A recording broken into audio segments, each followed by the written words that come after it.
बिस्मिल्लाहिर्रहमानिर्रहीम। कुछ लोग इतने सफाक, जालिम और जाहिल होते हैं, उन्हें ज़िंदा और मुर्दा की भी तमीज़ नहीं होती। ये एक इंसान का जनाजा है। लवाहिकीन गम से निडाल अपने जनाजे को लेकर कब्रिस्तान की तरफ बढ़ रहे हैं कि रास्ते में उनके दुश्मनों का मकान आ जाता है। ऐसे मौके पर तो दुश्मन को भी गले से लगाकर उसे तसल्ली दी जाती है कि दुश्मनी अपनी जगह, तुम्हारे बाप के जाने का गम हमें भी है।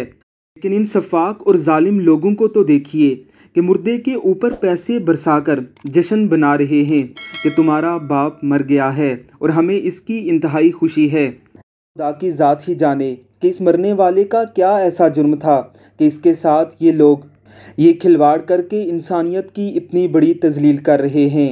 हमारे प्यारे आका सल्लल्लाहु अलैहि वसल्लम ने जनाजे में हंसने वाले के लिए भी वईद फरमाई है। चाह जायका कि उस पर जश्न बनाया जाए। जब हम इस्लामी तालीमात से दूर हो जाते हैं तो हम सिर्फ नाम के मुसलमान रह जाते हैं, ना हमारी रगों में दौड़ने वाला खून भी काफिर हो जाता है। अल्लाह रब्बुल इज़्ज़त की ज़ात इन लोगों को तौबा की तौफीक अता फरमाए। आमीन सुम आमीन।